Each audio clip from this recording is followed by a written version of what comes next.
All right, people of the internet, welcome to Atheist Edge. Today I am joined by Diesel from RHE Podcast. Diesel, how's it going today? Very well. Thank you so much for hosting one, and thank you so much for having me today. No, thank you. For anybody who doesn't know, we are today doing a marathon fundraiser, Trans Exodus for Alex from who is the partner of BMillzebub, and they are trying to raise funds to leave America, go to Germany, where they will not be facing the oppression that is coming down the pipeline from the legislative arms of the right wing here in America. So what we're doing here is just trying to raise some money for them to get a plane ticket. So the link to that is in the description below. I'm going to have it on the screen at some point here during the discussion, I'm sure. And I would like to, I'm going to just, we're not going to, if you send a super chat, of course, that money will go towards the GoFundMe as soon as it comes in. I just finished making, I forgot to take a screenshot, but I just finished making the donation for the last fundraiser that we did. So that's complete now. And I'm going to put that on the screen here later on too, if I can. Diesel, I believe, is going to be here for an hour. So at the end of that hour, I will open up the mic, and anybody who wants to jump in can come in and have a discussion about this if you'd like. Today, we're going to be talking about transphobia, because what's interesting is that one of the members of the atheist community has made some videos about Diesel here, and basically accusing him of transphobia. And actually, Diesel is the one who organized this whole fundraiser. It was his idea to put this together for them and actually push to get it to actually happen. So I, as you all know, work with Diesel often. I'm a co-host on his channel sometimes, and we work to raise funds for people of different backgrounds and fun. He helped with the PurpleRhymesWithOrange fundraiser as well. I don't view him as a transphobe, but that's an accusation that's been levied against him. And I wanted to talk to him about that and see how he feels about that, and maybe address whatever latent transphobia might be there. Maybe even have a discussion about how he's grown since whenever this video was made, because this is an older video that was made. So let me turn it over to Diesel. I want to ask you a question. First of all, can you define for me what transphobia is in your opinion? Well, this is part of the problem because, first of all, to say trans, it just means to be changing something. So that word transphobia is an extremely weird word for me in the first place. Like, if you were to specify it a little bit further and say transsexual phobia or transsexual, transgender, whatever, that would be a little bit better, because there's lots of things you could be potentially fearful of, because people tend to fear change in general. You know what I mean? That's something that most people, it can cause a legitimate fear.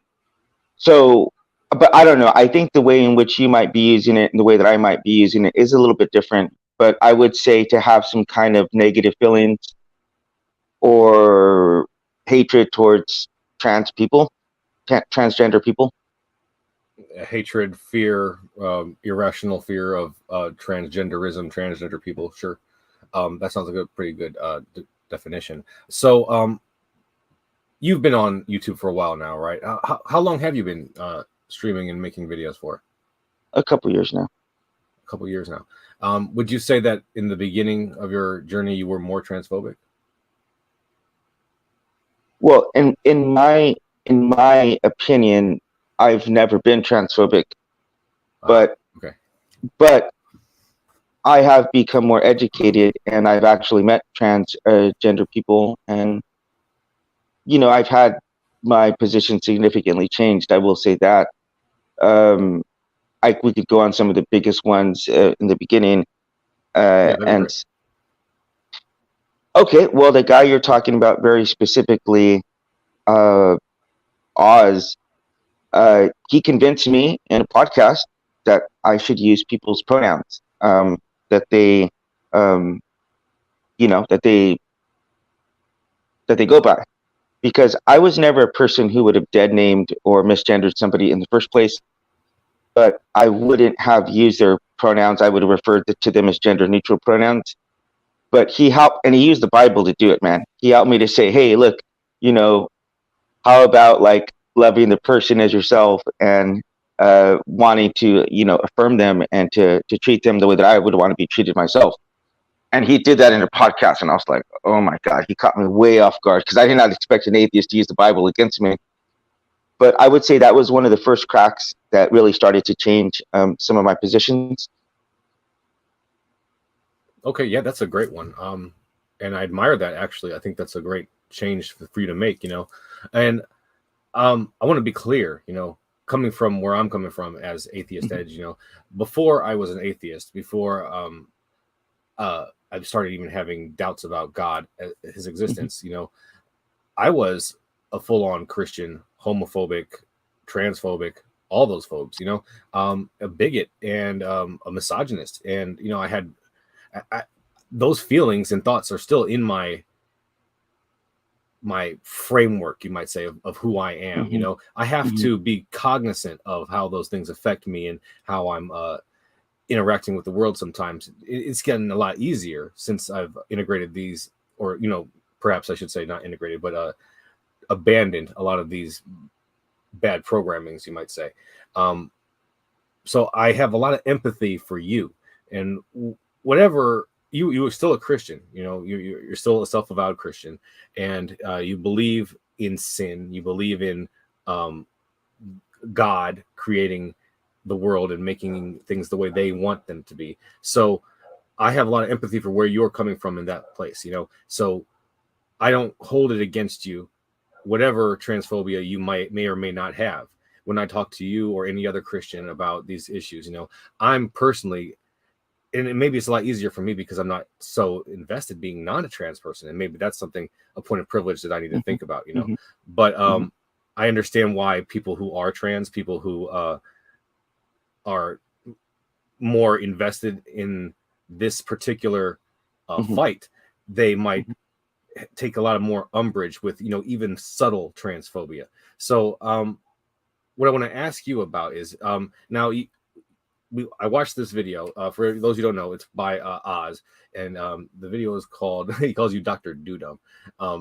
He's not very charitable, to be honest with you, and that's not my style. I'm sure you guys know that. I like to be charitable. I like to try to engage with people where they're at. But he comes at you pretty hard. But what he's actually doing is critiquing a video of you having a conversation with Bryce.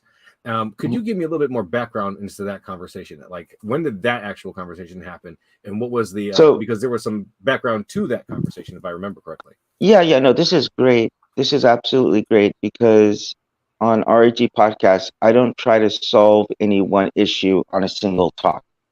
Just like we're not gonna resolve if God exists or not over a single podcast, and we're not gonna have a full on breaking down of like trans or LGBT plus issues in a single podcast.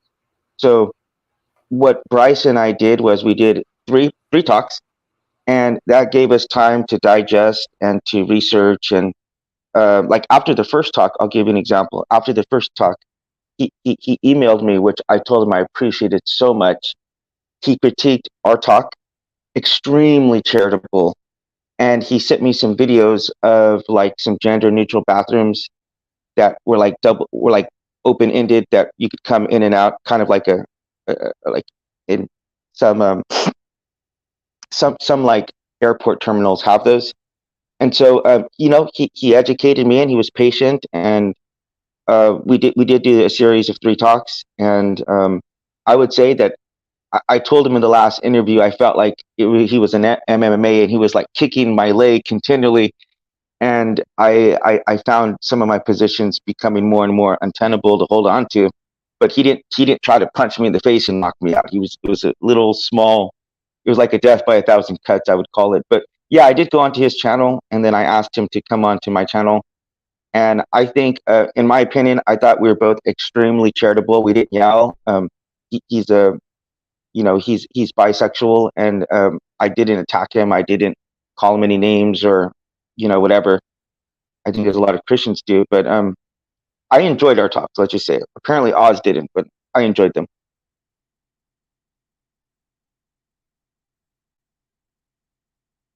think you're on mute.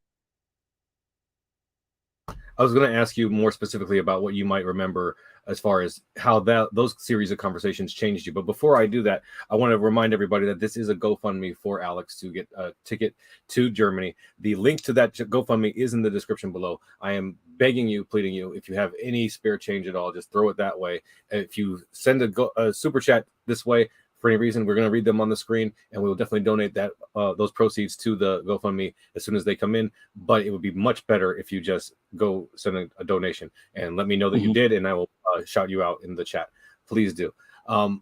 So yeah, if you could ask that question about that conversation that you had with Bryce, those series of conversations, right? They were a series. So would you remember anything about those conversations that you came away from it and then you said, this is what I'm going to change, or this is something that I was wrong about? Do you remember anything specific about that one? Well, one of the things he told me was just a gut punch. It was an absolute gut punch because, yeah, you know, I got a little emotional last night. But some of these issues definitely do, you know, because I'm empathetic towards people who, you know, are suffering with gender issues and identity issues in general. But I have suffered from gender dysmorphia in the past, so I know it's a very real thing, and it can be very traumatic and hurtful to a lot of people. But one of the things he told me was an absolute liver punch, I would call it to me, was that, well, actually two things. I'll tell you probably the two things that stood out the most. But I believe it was at the end of our first conversation, I had mentioned something about my daughter and wanting to see my daughter protected. And he said, in the future, I would like you to think about the people who have transgender children, that they're trying to look out for their daughters as well. And I was like, it's like he like literally like just backhanded me, like he just left me speechless. And that was the first big crack. But I think the strongest thing that he talked about, because you know, our podcast is really strongly about empathy and try to understanding people's from the opposite side's perspective. But he was asking me to imagine myself by society telling me that I needed to now dress up like a woman, and that I wasn't a man, you know. And that was like, I don't know. What do you say? What's your comeback to that? You know what I mean? Yeah, that's a big That's part kind of of it like, too. It's you know, putting yourself in other people's shoes and trying to feel the pain or ostracization that they might be experiencing, you know. And we all have some small degree of different points of those feelings from our own life. You know, we've all felt alone or, you know, abandoned depression by people at some point, you know. And if you just extrapolate that, if you just try to imagine it in that direction, just keep going with that feeling, you can really empathize and kind of get in touch with what that feels like to be other people. Sometimes, you know, No, I agree. you can. People say you can't imagine. I say that's all you can do is just imagine. But you should definitely imagine. You should always imagine what it feels like to be other people. That's powerful. Even if you can't totally encompass what it's like, you know. Obviously, you'll never understand what it's like to be other people, but you can freaking try. You know, you can try. And you should absolutely try. Absolutely. Absolutely. So now, after all that, do you think that? Let me ask you this. So people have different ideas about where transness comes from. Do you have a specific etymology in your mind that you think transness comes from? I'll tell you what I think of it first, if you'd like me to. Good. Okay, good. Yeah. Mine's a little bit nuanced, but yeah, mine's is definitely nuanced. Sure. I mean, I think that there's a lot of epigenetic type of things that are going on there. There's an interaction between the environment and genetics that's just causing these kind of phenomena. I think that people have, there's not really a big psychological aspect to it, but I think that's what it is. It's like an epigenetic interaction between our environment that we've created and the genetics of the people involved. But, you know, I could be wrong, obviously. But I think that I agree with how Neil deGrasse Tyson said it when he said, it doesn't matter. People are here. They're presenting to you with pain and suffering. Deal with that. You know, don't worry about the etymology of it right away. You have to worry about the suffering first, you know? Yeah, and I'll just say this, that that has always been my goal. And so regardless of whatever I feel one way or the other about maybe Alex's or anyone else's identity, is that I want to be there as a friend, as a humanitarian, as someone who cares about this person. This person is someone's child. And I think about how I'd want my child treated. You know, my daughter is the light of my world. And I think, how would I want my daughter's, you know, she's only 5 now, but when she's growing up, how would I want other people to interact with my daughter? And that's just absolute love and respect. And even if we don't agree about everything about someone, you know, we can still be respectful and charitable and help them whenever we can. You know, like, I don't want to toot my own horn, but we did, you know, I did cover the cost of Alex's passport, and we are making another donation to Dave. And that's something I would do regardless if they were gay or bi or trans or, you know, Muslim, Jew. If I have the ability to help someone out, if they're, you know, they are atheist, you know, I'm still going to help them regardless of whatever feelings I might have about their views. So that makes sense.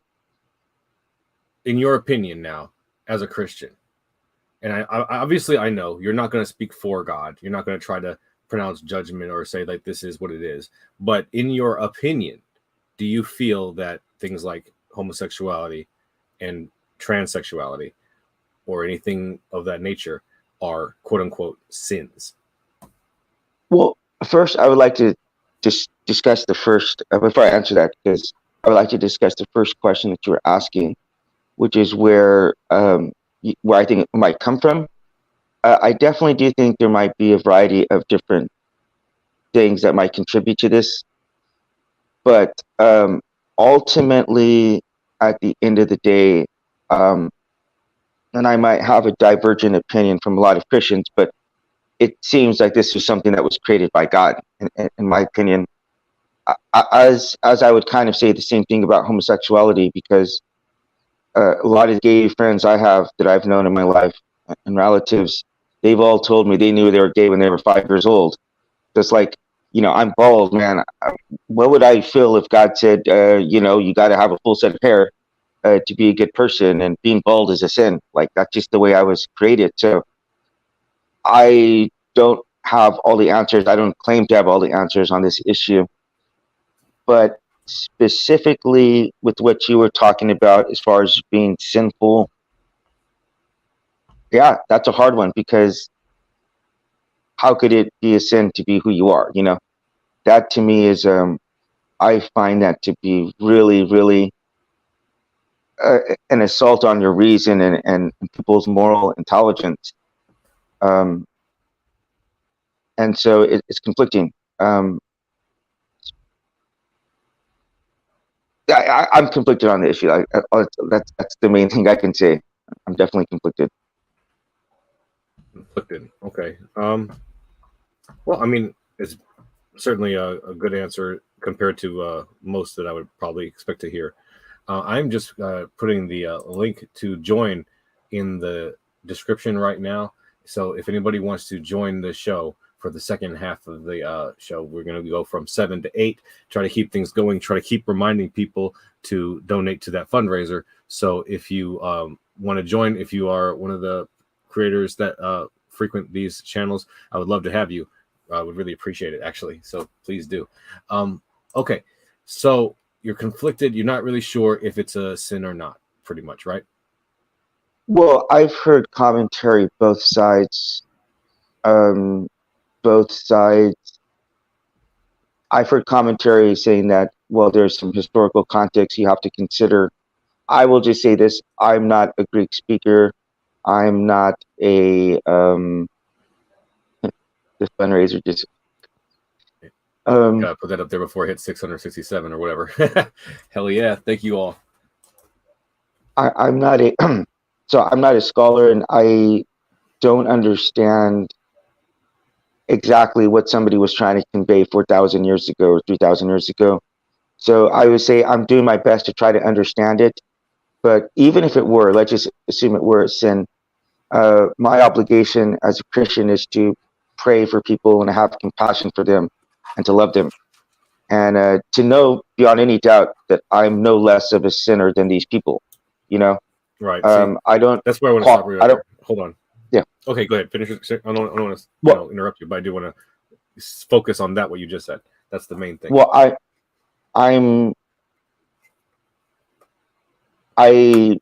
know lots of Christian guys who struggle with, and I myself occasionally even see some pornography.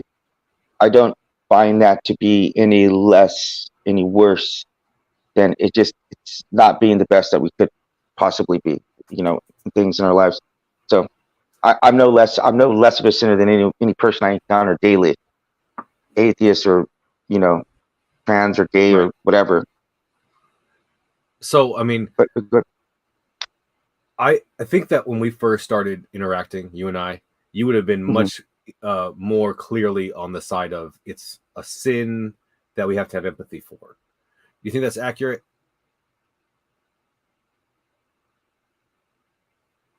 Again,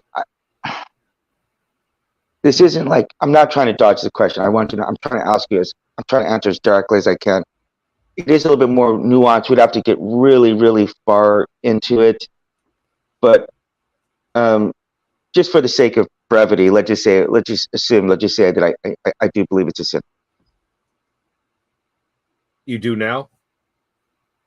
I said it's a little bit more complicated, but specifically with being transgender, I don't think, and I'm not sure.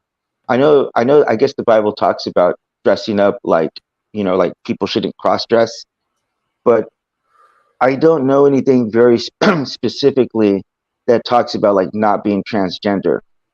So I'm not even sure that was a concept back then. So I'm not as like, oh, that's a sin. You shouldn't do that because it's a sin. That's not really even the argument I think that I would make to someone, who was trans or who was thinking about transitioning. Yeah, I know you wouldn't. But you've made statements like the one you just made a moment ago. And when I've heard them in the past, I think, okay, there it is. That's the transphobia right there. It's the inherent sinfulness of anything abiblical, that you must subscribe to when you are a Christian. And it's the need to, I mean, you're going to have to do a lot of reinterpretations in order to get around the abominations in the Bible. You have to really be flexible when it comes to that. But I don't know how rigid you are with your exegesis, with your interpretations of the Bible. But I think that I've heard you say in the past things like, I'm a sinner too. That's implying that's saying that's implying that what you're doing, the thing that I'm addressing right now, is a sin, but I'm going to be charitable about it because I know that I'm a sinner too. And that's everybody's a sinner. Yeah, that's fair. But I mean, if it's not actually a sin, if we could just assume for a moment that it's not a sin, if God really did make people trans or gay or whatever, then we could not use that sentence. It wouldn't make sense, right? We wouldn't say, no, I'm a sinner too. We'd be like, that'd be like saying, oh, you're a female. Oh, I'm a sinner too. That's kind of like what it is. Right, but I did preface this by saying a few things, and one of those things was that I'm not even sure, biblically speaking, that being transgender is like I don't know if it was a concept back then.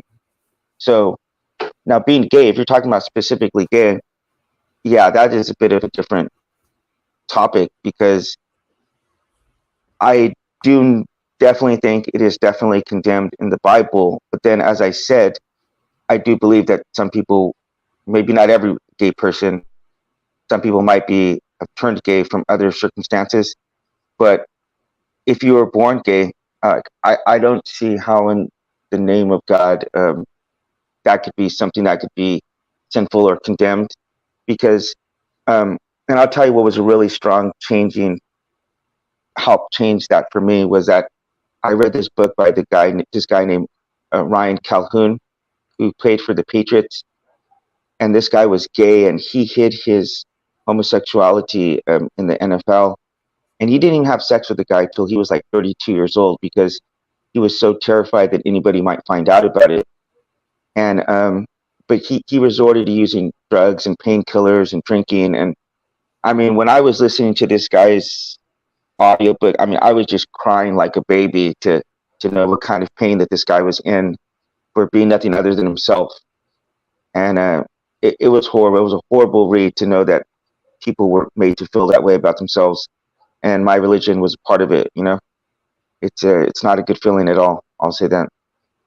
No, I get it. And you know, if I was still tempted to hold on to Christianity, I would be. I think the first thing that I would do is try to reinterpret the Bible to say, you know, these scriptures that are condemning of a person's being and who they really are, these are actually probably just cultural interpolations that got put in there by, you know, the man part, the not so God inspired writings of God of the Bible, the biblical writers. You know what I'm saying? That there are the passages that are not. We all know that there's. I guess I'm not making this point very clearly. Let me start over. No, I get it. I get what you're saying. I know exactly what you're saying. At least I did when I was a Christian. I had this idea of, you know, God inspired the words, but it was still written by man. So there's going to be a mixture here of biblically of divine inspired words here with human inspired concepts, and I'm going to have to suss that out a little bit. At least that's when I first became critical of scripture at all. And so I would just reinterpret these scriptures to be like, you know, these are the ones that are just manly, you know, not divine. Mm-hmm. Yeah, don't know what to do with that, right? Okay. So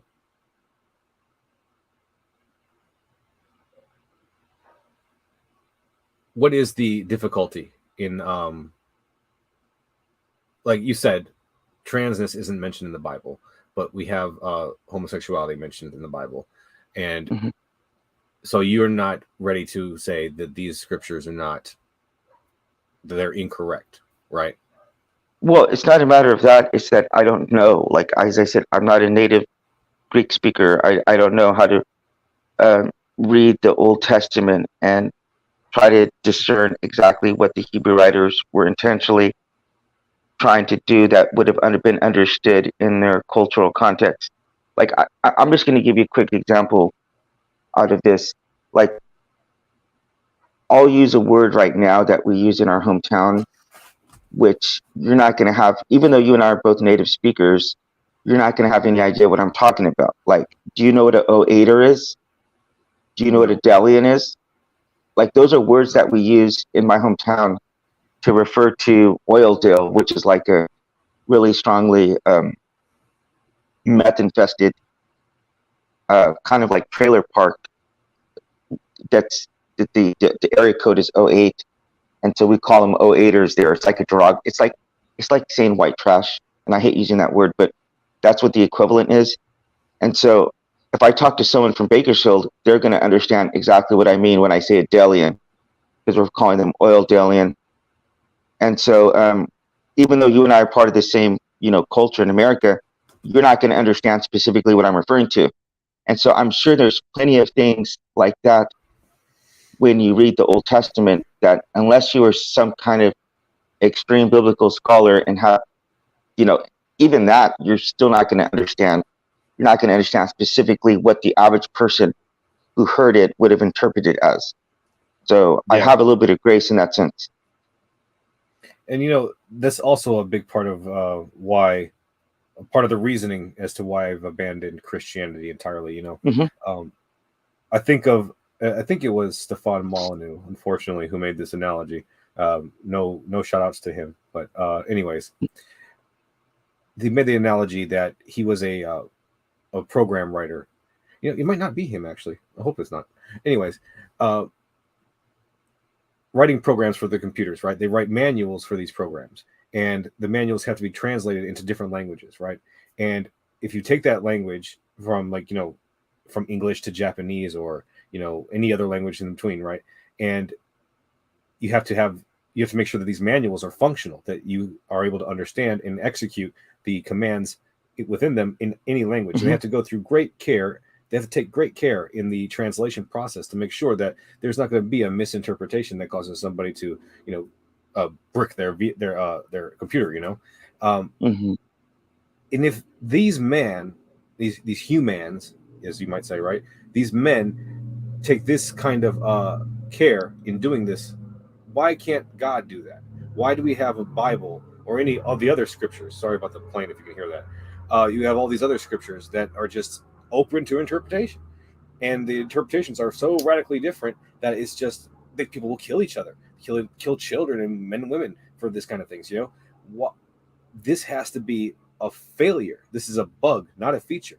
When we hear people saying that this can be interpreted this way and this can be interpreted that way, that is evidence. That is clear-cut evidence, in my opinion, that this is written by people and not by any gods. There's no divine fingerprint. I need to see the fingerprint of God when I read these things, and I have to be able to recognize it. And then when I see something like that, that negates any, psychological stuff that the church ambiance did for me. Right. I just want to let you know, although I personally 100% unequivocally agree with what you just said right now, I definitely, because there's not a single thing that you said I believe is even 1% inaccurate. So I'm not invalidating what you're saying, but I do think that because I have experienced God myself personally, and I have had an encounter with him, so I already start off with I would call it a knowledge. You may not call it knowledge, but I start off with the knowledge, already knowing that God exists. So if these things are existing and they're features, as you said, not bugs, then there has to be some kind of reason for that. And so for me, it makes much more sense in the grand picture of everything that we do have periods of time where we are getting stuff wrong, where we are fallible, where we are misinterpreting things. Could he have made everybody in his presence and just given everybody a pamphlet of the Bible, like very, very written 1, 2, 3? Yeah, could he have done that? Absolutely, God could have done absolutely that. But we're here for, he also could have made us where we didn't get old and lose our hair and, lose our teeth and stuff like that. But if we're here for this reason, for a time, it has to be serving some kind of bigger purpose. This might be a part of a multiverse, might be a part of one of a million other things that God's doing. So that's why I'm not as pragmatic, I think, and dogmatic as most Christians are, because I think that God has to be doing something 100 times bigger. Like if God was only doing Christianity straightforward, it would be an extremely illogical being, in my opinion, because Christianity doesn't work for the vast majority of the world, and even because most people aren't Christians in the world, and even the people who are Christians really fuck up the message a lot, if I'm being honest with you. Sorry to use profanity, but just reality. We get the message wrong, myself included.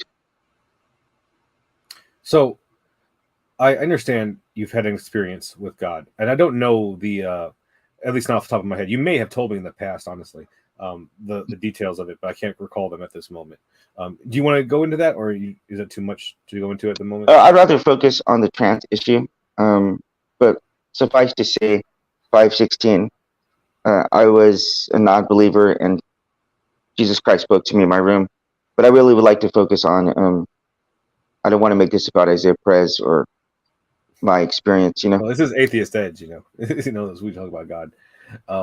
It's fine to talk about God, even when we're having the in the context of the trans issue, right? It's important to get to the reason why people have transphobic ideas, right? And for a big part of America, or even the world, right, it's about Christianity. It's about their belief in God and this idea that it's been decreed by divine command that people must be male and female, man and woman, and that's it. That's the idea. That's where it comes from. Without that, there really is no reason to be transphobic whatsoever. Well, but I agree with that, but you're also asking about my own personal experience, and I just don't. Let's just say I experienced God. I was not a believer in Jesus Christ spoke to me in my room. That's about as far as I want to go with it on this talk. Okay, yeah, that's fine. Let me put this on the screen because I got a question from Gigi. They asked, from the standpoint of a religious person. Oh, he's asking to ask the question. Yeah, Gigi, go ahead, ask the question. If you tag me at Atheist Edge, I will be looking out for it and I'll put it up on the screen if I can. I will do that. Sorry. But yeah, Better if it's a super chat. Yeah, especially if it's a super chat. But so for me, I, as you know, was a Jehovah's Witness, right? And I was that way until I was about 12 years old. And then my mom and dad got divorced, and my mom took us to go live with my grandma in Cleveland. And she went to a place called, maybe I shouldn't even put it on blast like that. It was a Baptist church in Cleveland, right? And it was the first time I ever heard gospel music. Jehovah's Witnesses, they don't have gospel music. We have these hymn books. I know, I've been there. It's really, you've heard it, right? So it was the first time that I was in a church where people were singing and dancing and having fun, you know, and the shouting. I remember the sermon was particularly poignant for me. It felt like, you know, he was talking directly to me. You've heard that kind of testimony before, right?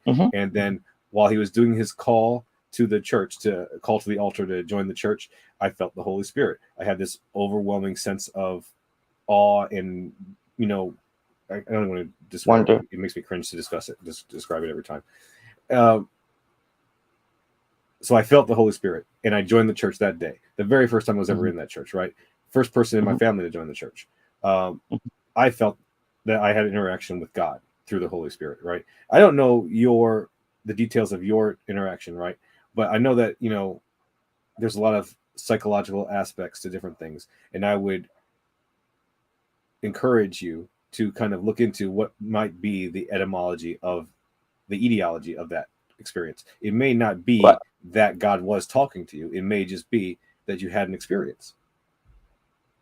This is 9 years ago, and it's drastically changed my life, Kaz. And just with all due respect, I'm not interested to try to break down my own religious experience. I mean, I'm here to talk about trans issues. I respect your opinion, but yeah, I really do not desire your feedback on this topic. Okay, it's all right. No, well, no problem. What do you want to talk about? Well, specifically, one thing we could discuss, because I am a bit out of touch because I do not live in America.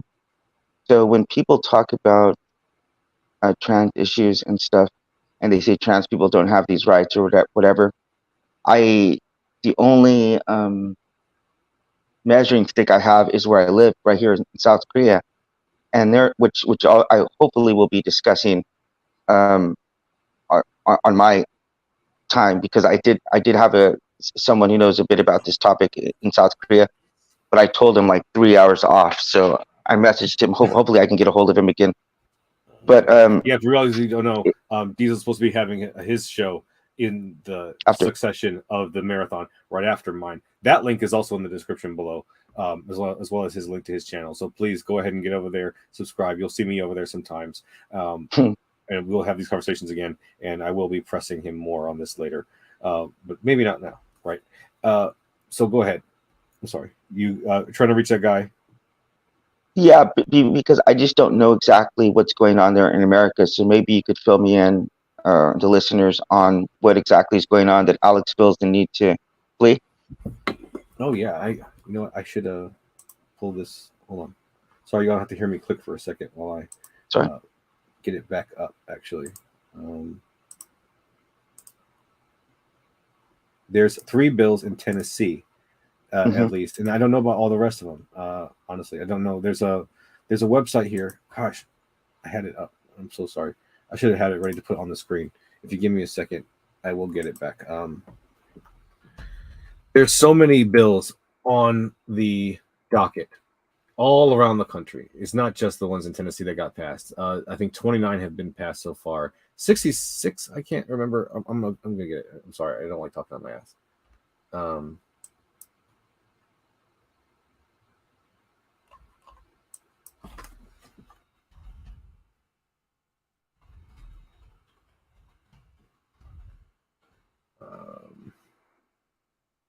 Okay. Translegislationtracker.com. Y'all should go there and check out that website. Y'all should be watching out for what's going on there. Let me put this on the screen so I can show you guys what I've been talking about.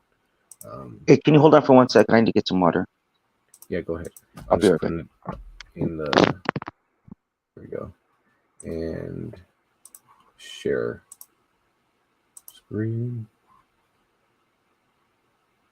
Here we go. Boom. All right. I'm sorry. Yeah, translegislation.com, tracking anti-trans legislation all around the country. 492 bills in 47 states. 26 have passed. 422 are active, and 44 have failed. Not 66. I don't know where I got that from. So yeah, that is what Alex is fleeing, and hopefully he'll be right back in a second. So I understand that. I want to say something about that too, and I don't care if Diesel's here to hear this part. I totally understand why Alex is leaving. I empathize with him entirely.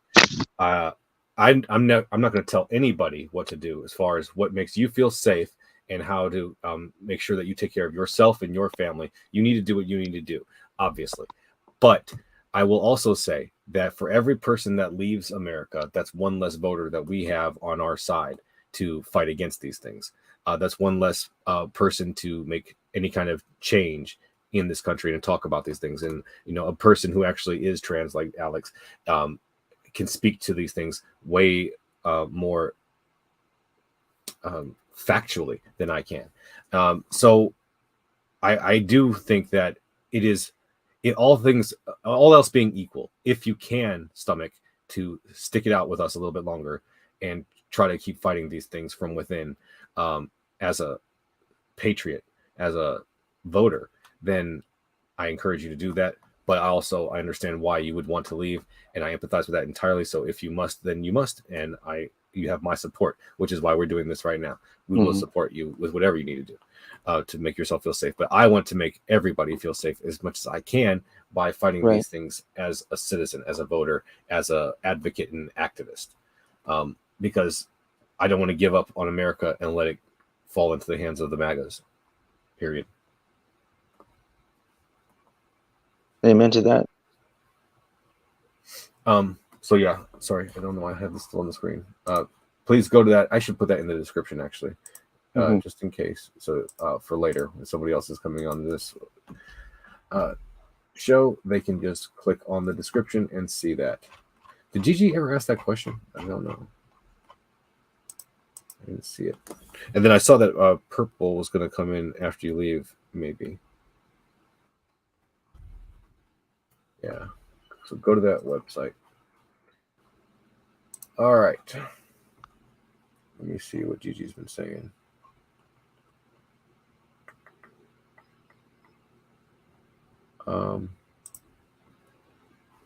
The origin of everything deserves better than our personal, objective, flawed interpretation. How can you explain the gratuitous suffering of agents without morality before any human existed? How do you explain suffering without morality before any human existed? I wouldn't. I don't think that morality is human-centric. Maybe he's talking about you, Diesel. Yeah, I'm not interested in discussing apologetics in this stream. Well, I'm here to help Alex and try to see if there's any way we can educate people on these issues. I mean, I'd gladly have these conversations in another stream, but yeah, this is not the time. I don't want to muddy the issue or turn people off by some of my apologetics or whatever. Well, we gotta entertain these people, Diesel, so that they can go to the thing. That's what we want. We entertain them. They go to the GoFundMe. That's why we're here. Yeah, well, I can sing. No, I can't sing. Do whatever. We had a secular rarity dance at one point. And I did, and I was on the stream with him. That was a big one. I was on the stream when he was actually did that. Weren't you? Yeah, I was. Yeah, we have to continue if there's other opportunities where we can work together. And whenever you ask me about the guy who we're helping, your friend, your your military friend, like the last thing in the world. What did you say? Nothing. I'm listening to you. Yeah, the last thing in the world I would have wanted to know is what race, what religion, what orientation, what gender that guy was. You know, if there's a situation where we can help, like we should be helping. You know, and that's what I believe in. You know, I may not understand everything about the trans issue, and I'm learning, but that I don't need to, as far as being able to be charitable and humanitarian towards people and standing up to my own side when they are being in they are doing what I would consider to be transphobic things.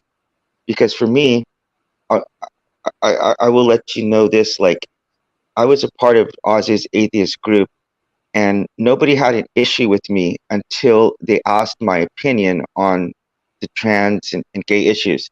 And I stated my opinion. And then everyone wanted to come in. I got dogpiled at that point, but it's like, okay, I have my opinions. I don't go out and like attack people with them, you know? So for me, that is the hardest thing for me to understand, why it's so necessary for trans people to say, for me to come out and say something that I don't actually believe in, you know? That is a bit mind-boggling to me, why they're obsessed about what I believe in, you know? Like What I exactly have do you different think that? What exactly it is? What exactly is it that you do not believe that you feel that people want you to say?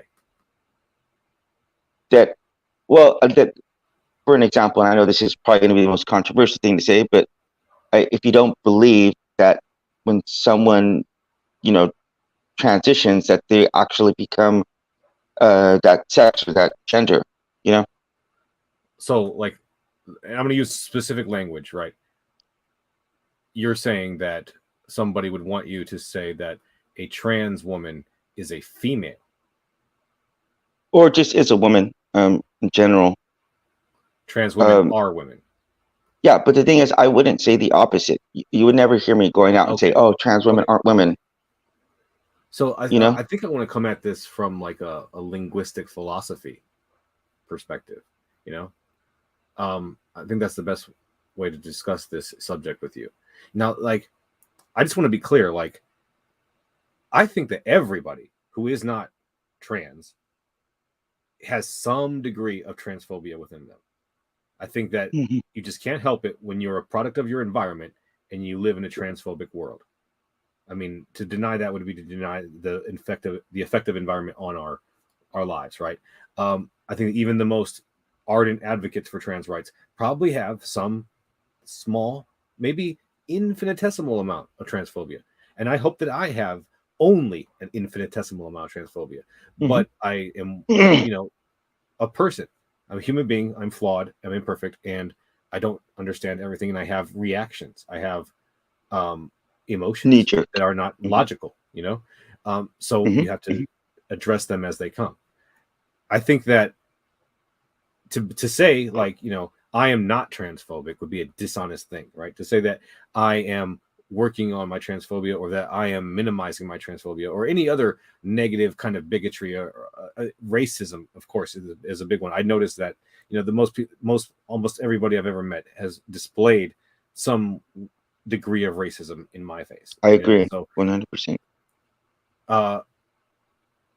But I think that you, as a person, as an advocate for what you believe in, are not the worst thing in the world. I think that you do good work. I think that you help people. I think that you do things that are admirable. And I think that while you may not be, the most open person in the world, right? You're not, like, you did try to shut down the conversation about, trying to go to a certain subject, but that may just be, about, the what you're willing to discuss in this moment.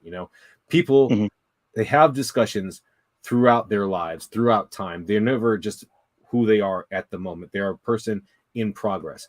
And I think that about you. I think that you are a person in progress, just like I am a person in progress. And we're at different points in our progress history. So I'm not going to condemn you. I'm not going to disassociate from you. I'm not going to say that you are I'm not going to call you a bigot or a transphobe. I'm not going to use those words about you, because that's not the effect that you're having on the world, right? While I do think that, and I'll be honest with you, because we work together, you do have some transphobic ideas still in your mind that I forgive you for. And I think that you are going to overcome them at some point. I really do. I believe that about you. And it's just a matter of people in your life, like me, not giving up and saying, okay, we're going to talk about this. We're going to keep talking Yeah, about much this appreciated. until Much respect. On the idea that who a person is could be a sin for the big part of this conversation specifically.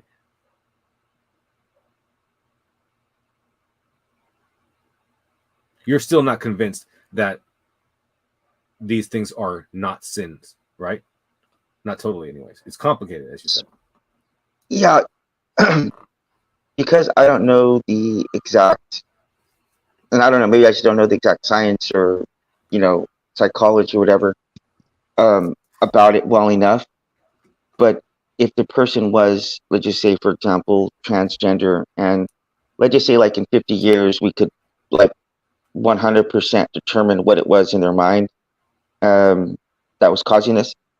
For me, that I don't think it's really extremely hard for me to ever say that would be a sin.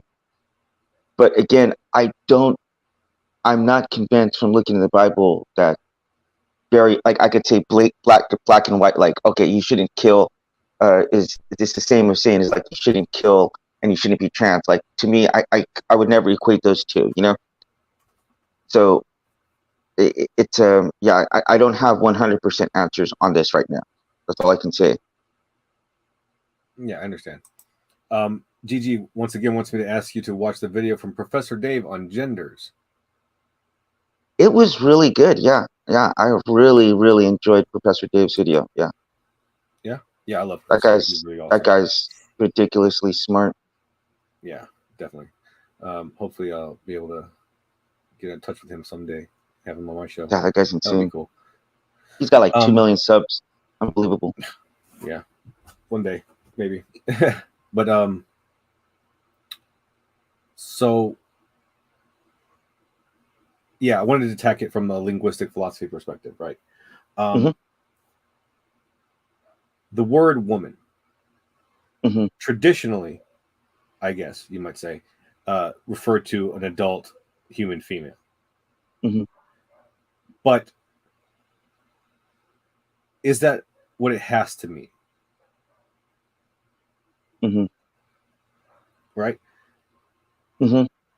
We use the word woman, female, there are other terms synonymously almost.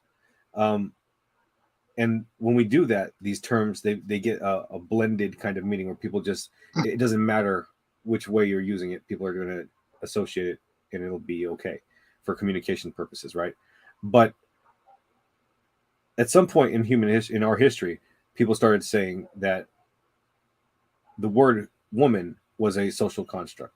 And I think that you might have a problem with that idea, that these words are really just social constructs and they don't really refer to the reality inherently.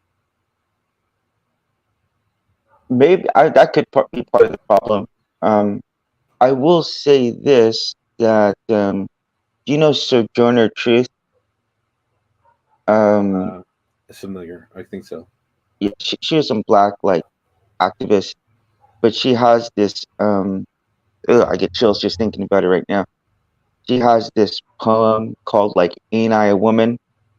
And she's talking about, because she's black, she's talking about how she has the same like anatomy as a white woman. And she's like, what is it that's making me different from this white woman, that you don't believe that I'm a woman or lady, because we've all also used the word lady, and lady might refer to something totally different, which is probably like the way you behave, and right. Like behaving properly, I should say. And so yeah, I get what you're getting at, and I think at times there have been certain women, even females, who some people wouldn't consider women. You know what I mean?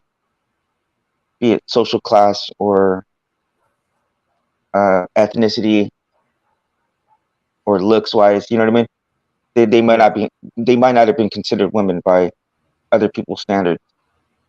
You're saying how they present in their unadorned form. Or just, yeah, however, there might be, there's been discrimination. That's obvious. There's been obvious discrimination against certain groups of people. Right. And I think that's what we should be fighting against, because I think you and I probably won't be able to come to a full consensus, but I think we would definitely be able to find a lot of common ground in saying, how can we create a world in which no one's being discriminated against? You know, that's a world I would like to see, that we're finding solutions to, like, for example, with the bathroom, if we had just, everyone had gender neutral bathrooms, and bathrooms where people could come in and out of both sides to where you could clearly see all the way through it, that would be a safer environment for everybody, you know? So that's just that's just one example. I think that for me, what really started the dominoes falling down was when I started, you know, and I've been a science nerd for all of my life, right? I used to, when I was a kid, like a little kid, what I said I wanted to be was a geneticist, right? So I always was like into it, you know? And when I heard about hermaphroditism, when I heard about all the different chromosomal anomalies that can occur in humanity, right? The idea of male and female as rigid things entirely just fell apart for me. You know, I don't buy into that as a paradigm. We are not just man and woman. There is a spectrum. And if there was a God, if God created us and we are born as God created us, then God created that. And that's what I said. That's exactly what I said. But, you know, so when we refer to an adult human female, we're kind of being circular in our reasoning, right? Because what is an adult human female is a spectrum of things that might not even be recognizable to us as in that paradigm, you know? So now we have the word woman, we have the word female that are kind of viciously circular and not really helpful to have these two different terms, right? So my philosophy is, when it comes to words, if you have two words that have almost the same meaning, you need to find the difference and stick to that. So the difference between the word truth and the word fact, right? Those two words, that we use them interchangeably in colloquial vernacular, but they don't mean the same thing. And whatever the difference is between truth and fact, I will always try to use those words in that way. So they become two totally separate terms. And I think that that's what's happening when people started examining the word woman. They started seeing that this word isn't really useful unless it means something different than female. I get what you're saying. I that's a good point, and that's why when we deal with these issues, there's a philosophical side of this, Kaz, but then there's just the day-to-day reality of how it affects people, you know? And I think sometimes we can get a little bit too bogged down with hard, rigid facts, as you're talking about, because at the end of the day, it's like we have to be careful. Like, we have to understand specifically with the trans people is that they have very high suicidal ideation. So we have to be really careful when we're discussing this, you know? And I think from my side, from what I've seen from the, and I'm not a right winger, but just from the Christian side, is that there's definitely not been a level of sensitivity and understanding that these people are in vulnerable positions. And I would like to see my side being a lot more careful with that, you know, because these are real life issues that affect people. They affect families, and they hurt people, you know. So just, you know what I'm saying? Like, there's a logical side of this, but then there's just the real lived experiences of this. Yeah, absolutely. And the real life experiences that when people present differently than how they were in their gender they were assigned at birth. Mhm. They're going to have troubles. They're going to have people in this world who hate them, who want to tear them down in every kind of way. And I think that it's great that you are willing to stand up against those people and, you know, advocate for trans people. You've done that several times, and I've witnessed that. And so I want to say I commend you for that. I am proud of you for the openness that you have, for the growth that you've shown, and I'm glad to work with you.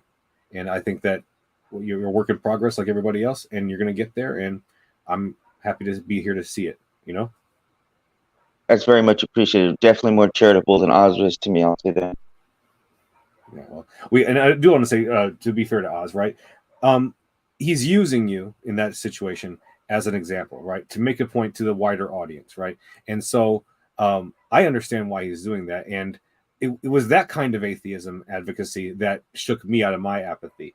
It was people like Dusty who were just in your face, you know, will cuss you out, tell you this is all dumb bullshit, blah blah blah, and that's the kind of thing that resonated with me. So it does take all kinds of people to get people to stop But holding on to their beliefs so tightly and start seeing things from other people's perspectives sometimes. but because okay, so what is it? What does it say if I can have actual conversations with trans people and they don't think that I'm transphobic, you know, and they think that I'm an advocate for them? Because from what I've heard is, I've had multiple trans people tell me this, is that that kind of extreme, what you're referring to, and what a lot of other trans people, not trans people, trans activists, because there's a difference between being a trans person and a trans activist, right? Because not all trans people are trans activists, and there's a lot of trans activists who aren't, who are cisgender themselves, you know. So I'm not just making the connection there, but they resorted to some extreme tactics. And what multiple, I said from interviewing trans people myself, is that there's a fear that if you take that extreme position and that kind of behavior, is that you're going to turn people off, like me, who would have normally been very sympathetic, um, and could be helpful to persuade the more extreme right wingers about their positions, their hateful positions, you know, bigoted people who I would genuinely consider bigoted.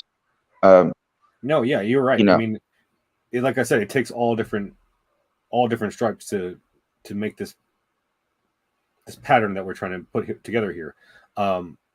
So yeah, I understand that, you know, people can be turned off by that hard in your face thing, while other people might be turned on by it. But people, you know, if we're using this analogy of switches on and off, right? What turns you off can also, something else can turn you back on again later. And it just takes people to, you know, be exposed to a plethora of tactics in order for any kind of change to happen. So I mean, yeah, there will be people that'll be turned off by Oz's style, and I appreciate that, and I don't fault them for being turned off by that. Honestly, that's not my style. So, but while that's not my style, funnily and ironically enough, it is the style that changed me. You know, so I mean, I can't really decry it too much.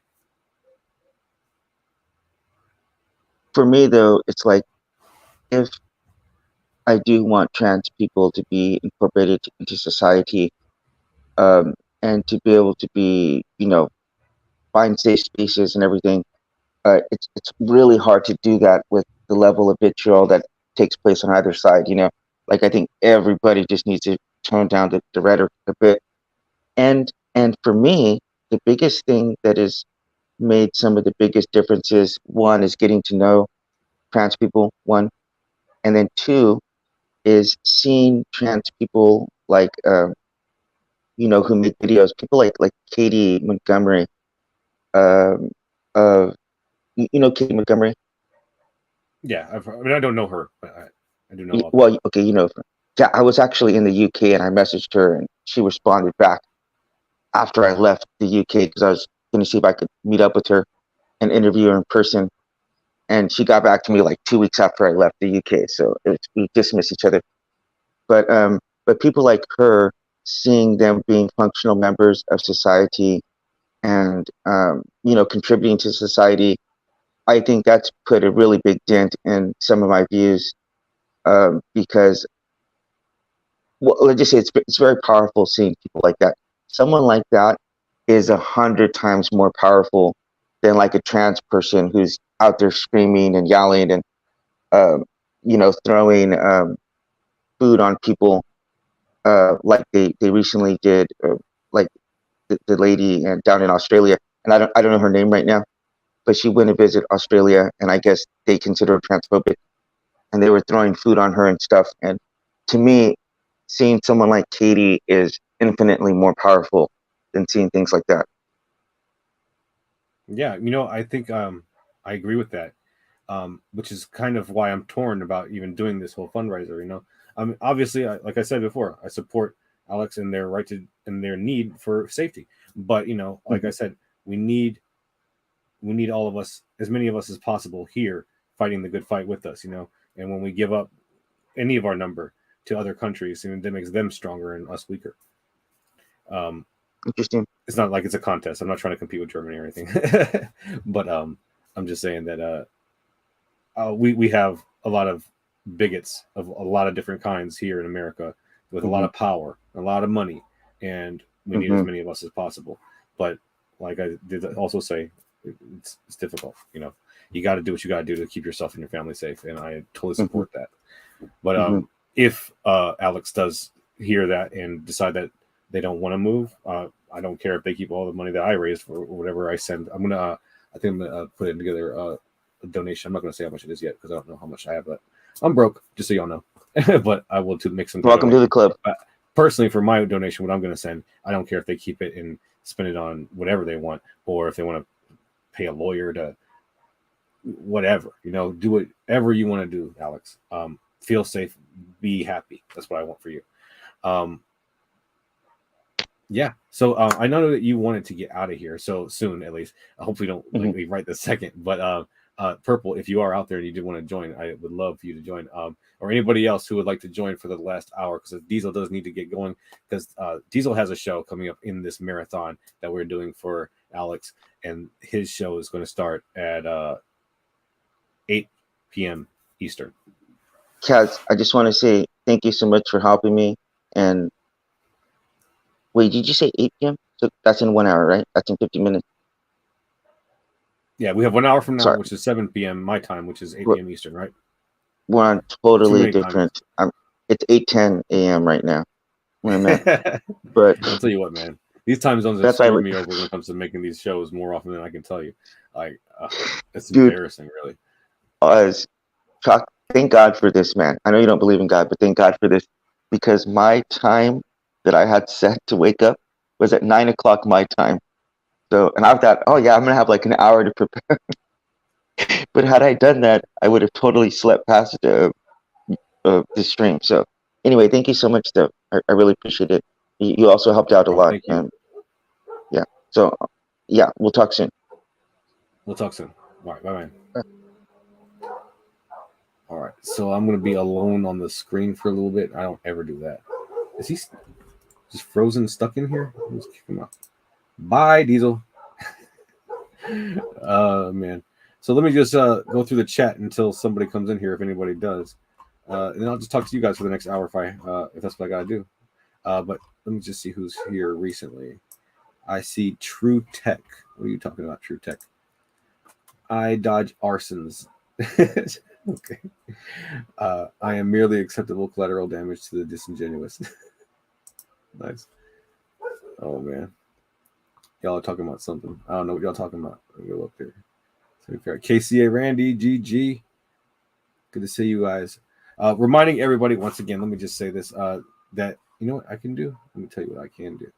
I can stop that and I can present this. Boom. Nope, that's not it. I'm dumb. Okay, hold on. I was gonna put the fundraiser on the screen, but I don't even have it in the window on this side. I'll have to move it. Yeah, I was not prepared to be doing the second hour by myself. Just so you guys know, I thought that Diesel was gonna be here for the whole 2 hours. but apparently he has to get ready for his other show. So doesn't have time to stick around. So I'm gonna be here freestyling it, and it's gonna be bad. It's gonna be really bad because I am not even close to prepared for that. So let's get the GoFundMe put on the screen.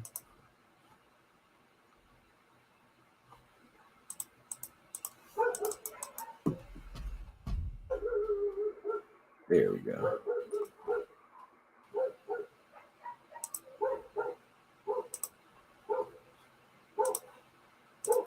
Boom. Are we still at $666? Oh my God. You know what? I blame me, honestly.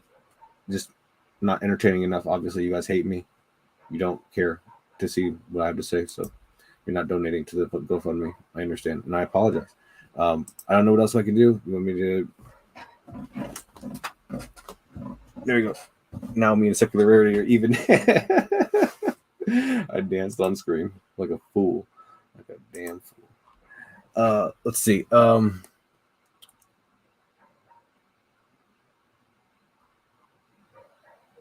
Hey, my dad is watching. Nice. So yeah, the GoFundMe is right here. There we go. Still at $666. And that is bullshit because it's been $666 for quite a while now. Somebody needs to go over there and make a donation. I don't care who, anybody. Just go over there, put $2 in it. I don't care. Just do it already. Let's see. Hide that. Get a Subway tattoo. Oh man, y'all know who got a Subway tattoo, right? Y'all know that. I mean, it can't be a secret. James has a Subway tattoo from Modern Day Debate. He's got it. He's got free Subway for life, and he used it to.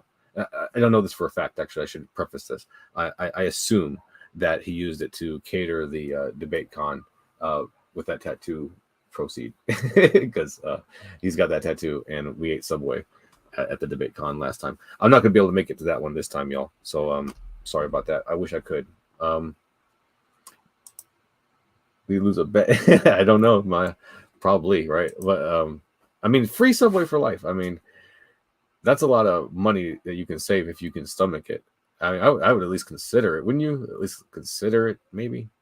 Yeah, James Coons from Modern Day Debate, a great guy, also a Christian who I talk to a lot, and he has created a great platform for a neutral platform for debates and discussions on all kinds of stuff related to science, religion, and politics. And I support him in that thoroughly. I think that anybody who believes in these things wants them to be spread by fact and reason and discussion, because it is exactly the opposite of that was used to spread Christianity and Islam and all these other pernicious ideologies. They use the sword. We must use the word. So what are you guys talking about? Come on, somebody jump in here. Anybody. Maya. Come on, Maya. Jump in here. What are you doing? Dr. Tapioca Weasel, come on, jump up in here, man. What do you got going on? I know people want to hear from you. Let's see. KCA, right? I already shouted you out. KCA, what are you up to? I ain't talking about nothing.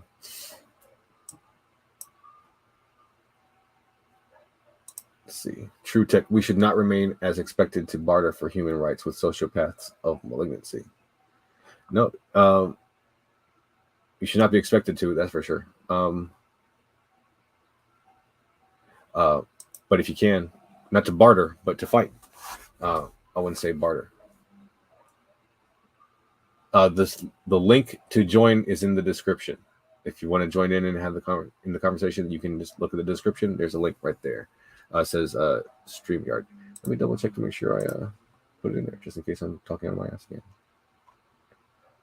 No, yeah, join the show. StreamYard link right there. Yep, it's there. Awesome.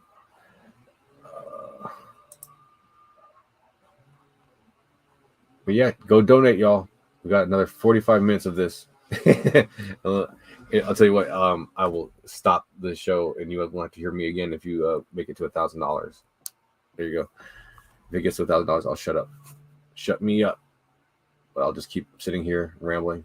Oh, Dr. Tapioca Weasel, thank you for saving me. How are you? I'm doing all right. Yes. Great. great. Yes. You doing yes all right? Is how you are. Yeah. So, how's the show going so far? Tell me the truth. I straight up, I mean, tell you the truth, I've been in and out. I've been all over the YouTubes for like the last several hours, and so I didn't see the whole show. I caught the first couple minutes, and I've been in and out for like, the last bit. But yeah, it's a diverse ecosystem out there, Yeah.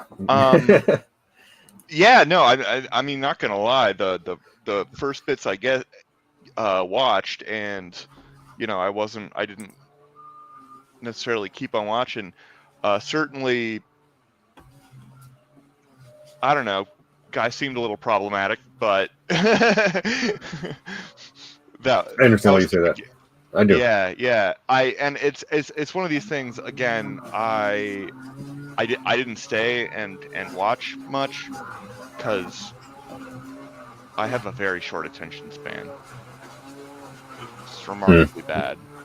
No, I get it. Like even shows I do like, if it's not grabbing my attention in the first couple seconds, click next. What are you gonna do?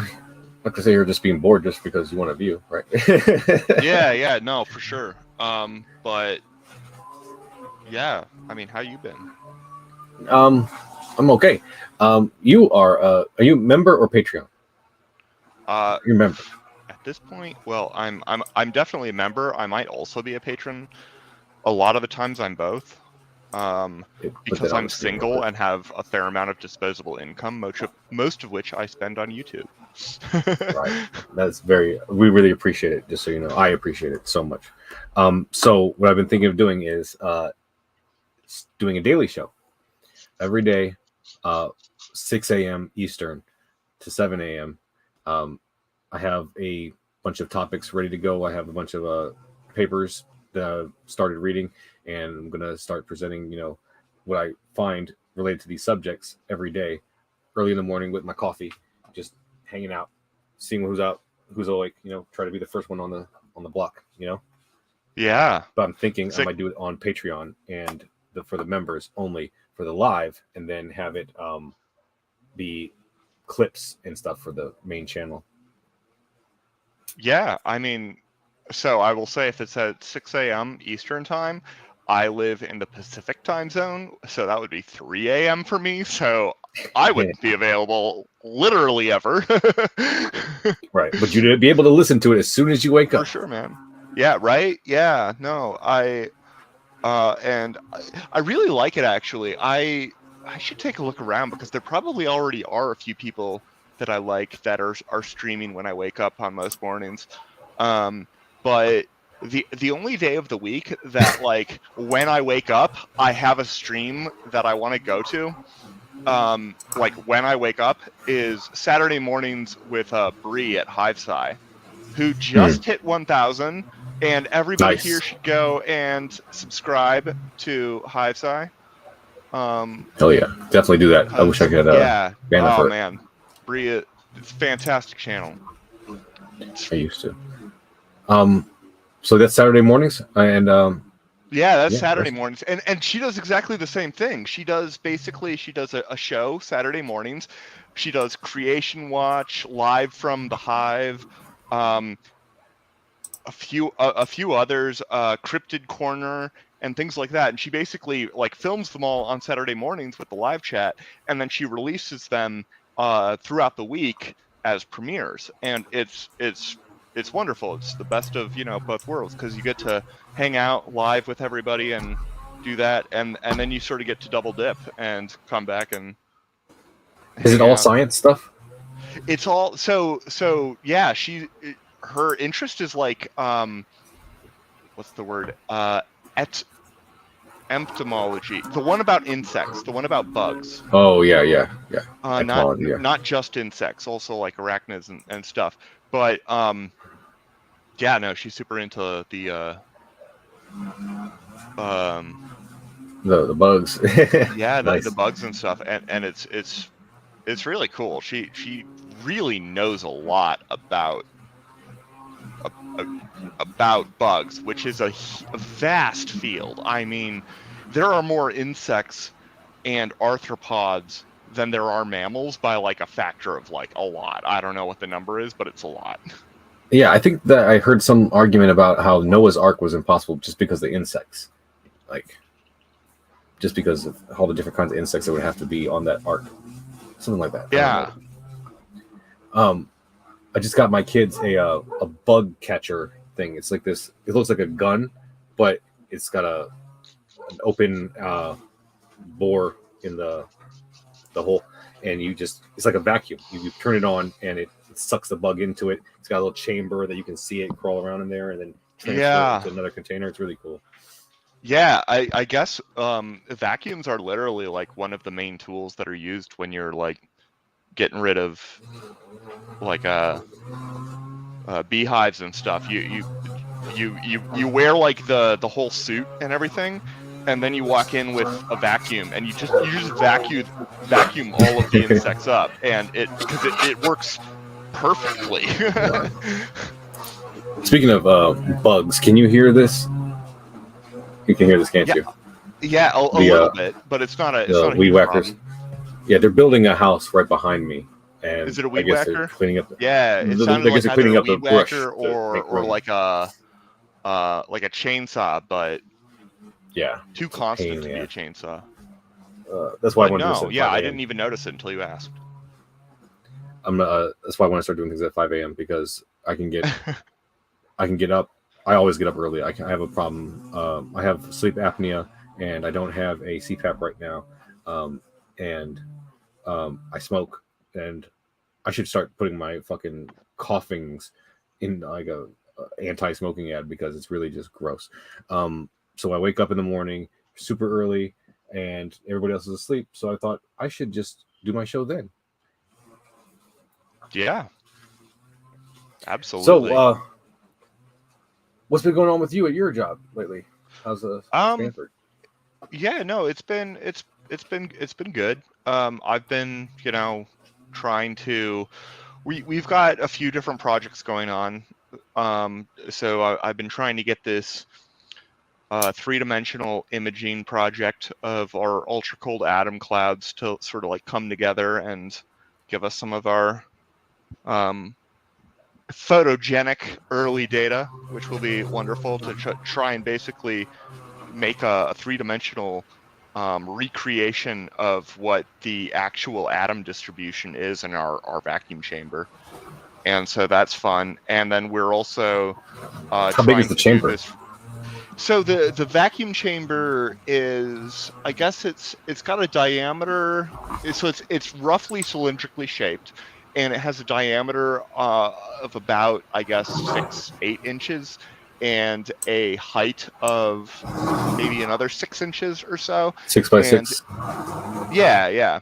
And then it has a bunch of windows and stuff from various angles where we like send in the beam of atoms and send in the lasers to cool them down and everything. Yeah. I'm sorry. I'm just curious. So you're going to be able to like go into this, I guess, a computer program and see this 3D environment of the atom distribution inside that little 6 by 6 chamber and like see all the little atoms where they are and maybe like a video game kind of. I mean, eventually that would be awesome. The way it'll go for the first few iterations, is we'll take a bunch of images, and basically we have like a bunch of mirrors that each make their own individual image on the camera. And then you do a lot of information processing with that, and you do a 3-dimensional reconstruction. So there's a lot of math and data analysis, and we're mostly providing the thing that they're taking a picture of. And so then I finally got some images yesterday. Finally, oh man, where I could actually see the atom cloud on the camera when I controlled it in like the good way and not just opening up the sort of demo software because like the camera comes with like this demo software, which isn't really designed for like serious use, It's just designed to like show you, okay, the camera isn't broken, it's working. And so now we're trying to take the pictures and get something that we can then send back to the team from Slack, and then they can do their analysis of it and try and maybe get some images. I need to sort of fine tune the images because I got the very first signal on yesterday. So, but yeah, it's really interesting because we'll be able to like. The idea is that eventually, and this isn't too far away. This is like weeks or months away, not years away. To be able to like make a 3-dimensional movie that you could like zoom around maybe, and see how this atom cloud is being created when you turn on the lasers, and how it grows and then eventually reaches its sort of steady state. So that would be super cool because magneto-optical traps, which are the type of atom trap that we use to basically cool down the atoms from room temperature down to a few microkelvin. So like a factor How cold of do you guys billion. get there? Huh? How cold do you guys get there? Yeah, so the coldest clouds in the lab I'm working in now are probably on the order of either hundreds of nanokelvin or like just a few microkelvin. So very, very, very cold. About a factor of 1 billion times colder than just like the air around you. Do you need it to be that cold in order to take these images, or is it like? Yeah, you do actually. It's because you need to be able to hold the atoms as still as possible, right? Yeah, you need the atoms to be as still as possible, and because you're trapping the atoms, and then you release them, and you take an image a few milliseconds later, after they've expanded a little bit. And if they're really, really hot, then they expand super fast, and you can't take the picture fast enough. So you have to get them to be so cold. And the way you get them to be cold, the way you get them to be cold is basically, the thing you have to understand is that photons, particles of light, have momentum. And photons will only be absorbed by an atom if it's at specific frequencies or wavelengths. Those are two different words for similar things. They're related mathematically. And so if you shoot a laser beam towards a bunch of atoms that are coming at you, and they're right at those photons are like very near the resonance condition for those atoms, then some of the atoms, if they're moving towards you at a specific speed, are going to absorb those photons. And since photons have a momentum, they slow down a little bit. So you just point at the center of your cell, you just point lasers in every direction. You've got, some going along the positive and negative X axes, and then also the Z and the Y axes. And so right in the middle, no matter what direction they're moving, the atom is moving against one of those laser beams. And when it is moving against the laser beam, and only against the laser beam, because of the Doppler effect, it will absorb the photon. And so they always get hit by a photon that slows them down. And you do that, and you're able to slow down an atom from room temperature, where they're moving at roughly the speed of sound. It's one of the reasons that the speed of sound is the speed of sound. And you can slow them down to just a few millimeters per second, and you can do that in a few milliseconds, a few hundred milliseconds. So you can only do this in a gas, right? Yeah, in a very, very dilute gas. Right. So that means there's like a different absolute zero, or the lowest temperature we can make something that is solid versus gas versus liquid, right? Yeah, so the actual true quantum ground state of these systems is indeed a solid. So the atoms that I work with are strontium atoms, and strontium is a metal. It's on the same column of the periodic table as calcium, the second column, and you go down a bit, and it has about the isotope that we've been using recently. There are a few different isotopes, and sometimes we use different ones. But recently, we have an isotope that has a total of 88 neutrons and protons and stuff like that.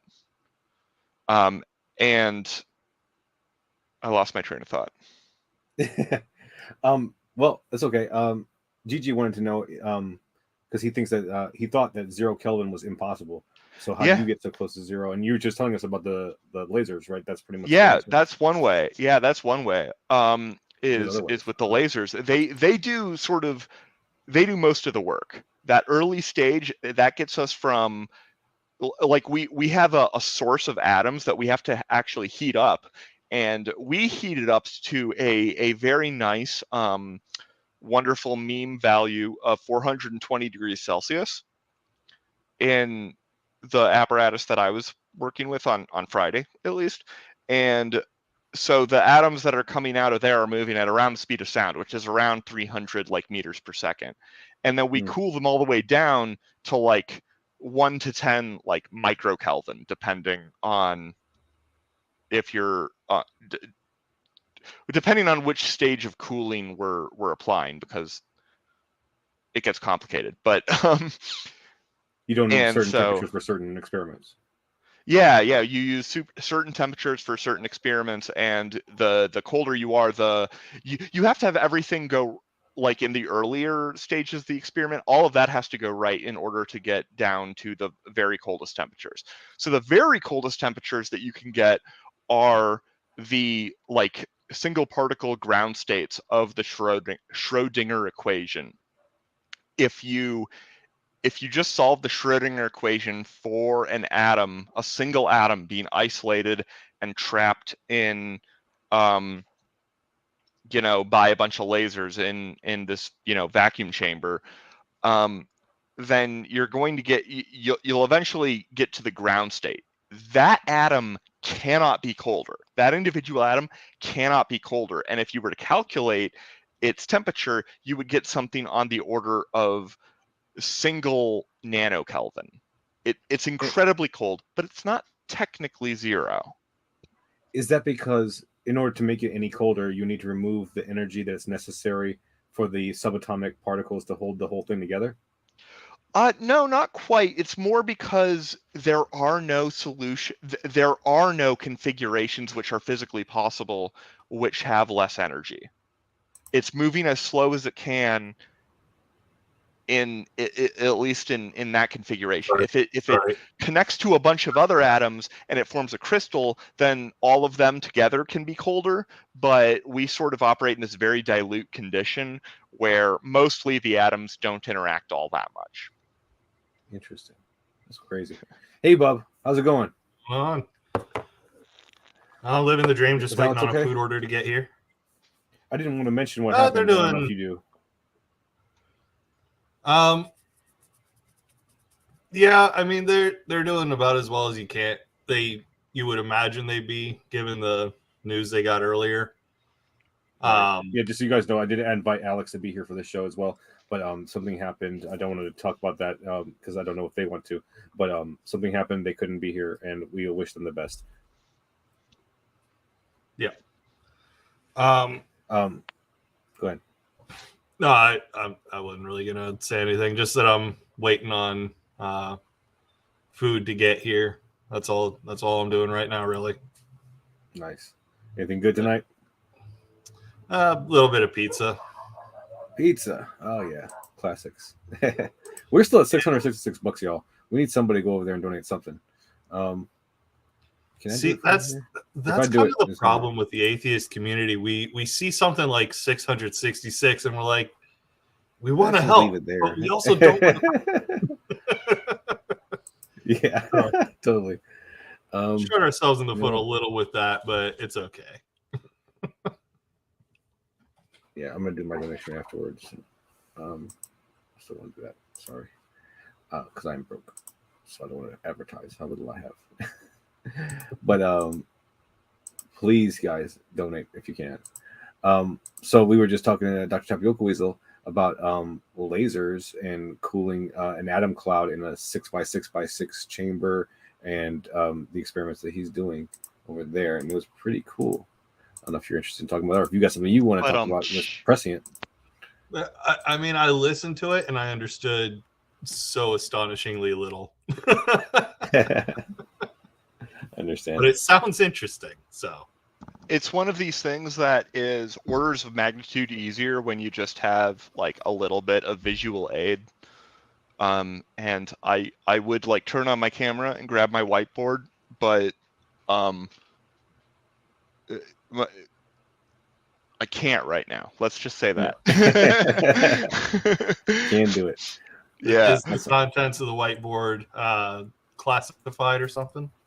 No. It's my room's just messy.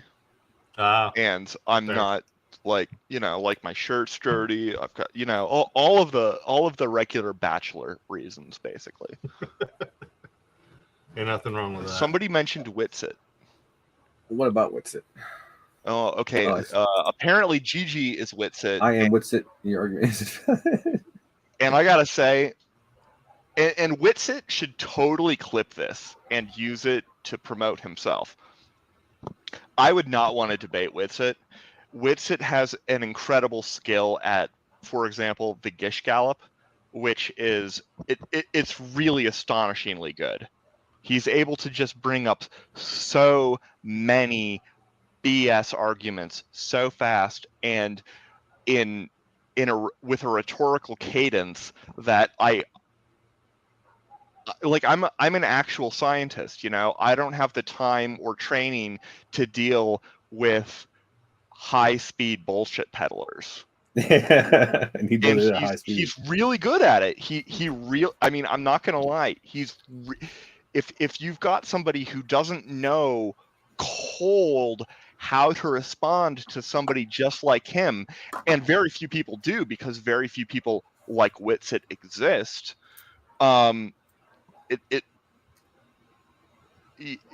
It's very easy to lose credibility because the audience doesn't know that he's full of shit. They just know that he said a bunch of stuff very fluently, and then when it came back to the expert kind of stuttered for a moment, and they don't know why the expert stuttered. The expert stuttered because stupidity is jaw-dropping sometimes. Yeah, it is. Anyway. And no, I get it. When I hear him debate, I know I wouldn't debate him on that. I would probably, if I ever wanted to debate Witsit against it, I would probably find one of his arguments, one specific thing that he says in one of his Gish Gallops, and only talk about that. And I wouldn't let it go any further than that. And I would spend like at least a week reading everything that I could about it just to have something to say. But and also you can like watch his old videos, I suppose, and get an idea of what he's going to say, because he kind of says the same things every time. So yeah, are people? So I wasn't actually aware of this until like maybe 2 weeks ago or so.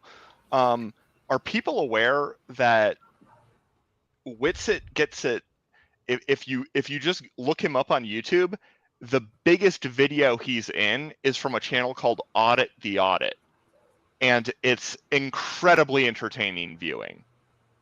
Because Witsit Gets It is not just a flat earther, he's also like a stupid sovereign citizen idiot who thought that he could just proclaim and preach about flat earth in a part of Mount Rushmore National Monument that he couldn't, and the cops came up and were like, you can't do this here. One, because you didn't fill out the paperwork. Here, by the way, is the paperwork. You can fill it out right now. And two, you need to do it on the balcony down the stairs here instead of this balcony, which like shut up and deal with it, Yeah, totally. Highly entertaining. Entertaining. Also, yeah, Audit the Audit is a great channel. Audit the Audit. And what are they auditing? Who's auditing? They're auditing First Amendment auditors. First Amendment auditors. So First Amendment auditors are people who a lot of them really suck, and a lot of them are really solid. They range a huge gamut in my very limited experience looking on YouTube. Basically, people who, you know, will show up and just start. Let me hit that like button. There we go. And yeah, so they show up and they'll do things like just film police encounters or something, or they'll go to maybe a post office and they'll film while they're doing the thing at the post office. And most of the time, like, you're allowed to do that. That's legal. Even if they tell you, I don't like this, it's like typically legal unless you're causing some sort of disturbance. But a lot of the auditors think that anytime you're on public property, like, you can never be told to leave, and that's simply not true. There are innumerable places that are publicly owned where you're not allowed to be. That's not how public land works. Right. You know, like if you have a publicly owned nuclear power plant, nobody in their right mind is going to think you're going to be able to go anywhere on that property. That's not how it works. But it's a good channel where they sort of actually analyze people who have run-ins with law enforcement, and sometimes is that the one that are... I'm sorry, I think I might have seen it before, actually. The channel, they do, like, you know, with cops, they confront cops, and they get to be they try to foment situations where they're confronted by cops, so they can make sure that they're so Audit the Audit is a channel that responds to the incidents where people are trying to, like, foment things, and sometimes they're doing it for perfectly legitimate good reasons. You are allowed to walk with your phone on a public sidewalk, and you are allowed to record the police department, your local police department, from the outside, from the sidewalk. You're completely allowed to do that. In fact, you're allowed to record literally anything if you're just, like, on a public sidewalk. There is no expectation of privacy, legally speaking. If you have a big open window in your house and you're standing there and you're going commando because it's Saturday and you don't care what's going on, but your window is wide open, and somebody walks by with a camera, they are completely legally allowed to point their phone or camera towards your house. They're just recording something which is available in public view. Right. And this is something that makes people uncomfortable for reasons which I think make a lot of sense. Like, if you actually had somebody doing that day after day, there's a difference between doing that, you know, once and exercising your right, and stalking. There's a difference between those two situations. Totally. But yeah,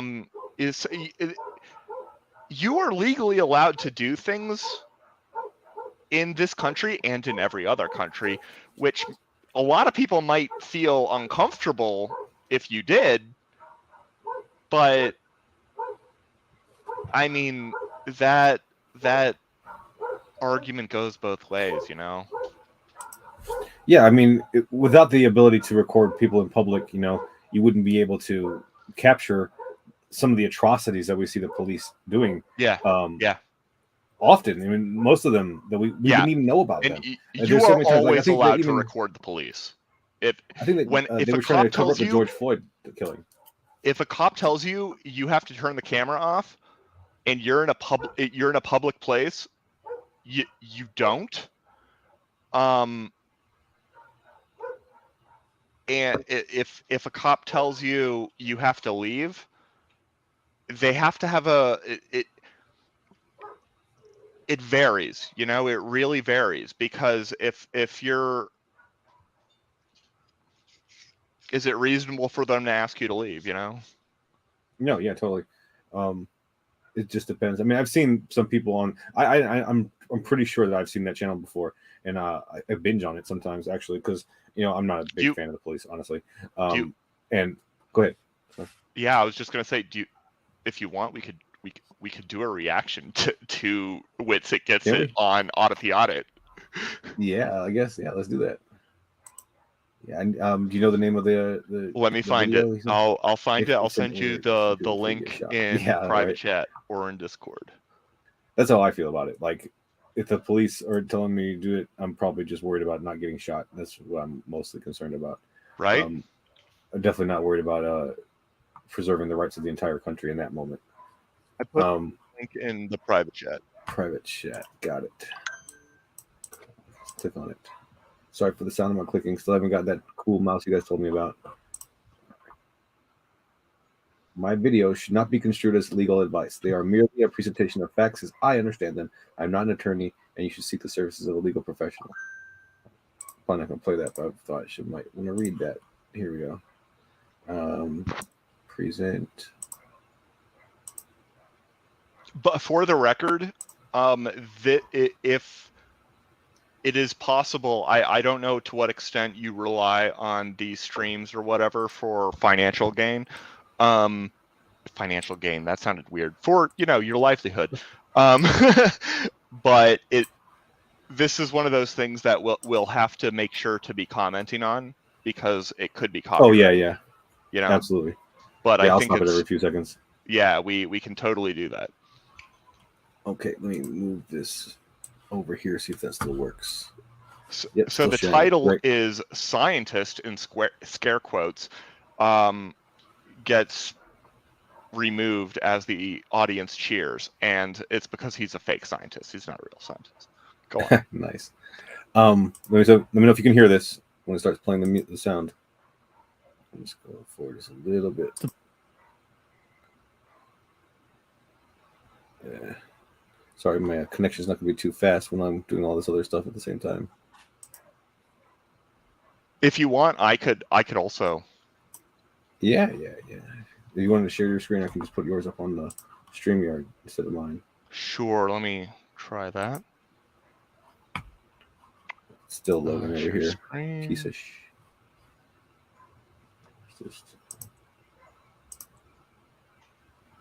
All right. Okay, there we go. Let me take that banner off of Bub's face. Welcome to Audit the Audit. Can you hear it? And what and the right and wrong Yes. of police interactions. This episode covers prior restraints, the seizure of evidence, and Miranda rights, and is brought to us by Witsit Gets It channel. Be sure to check out the Oh wow, he did a whole series on it, huh? they deserve. Before we dive into the interaction, I want to give a big thanks to the sponsor. Audit the Audit is they have 2.3 million subscribers. It's not a small channel. Sponsor of this episode, Policy Genius. Summer and Holter select care policy that's rated in pilot and Nepal and Flat Earth advocate sponsoring this episode.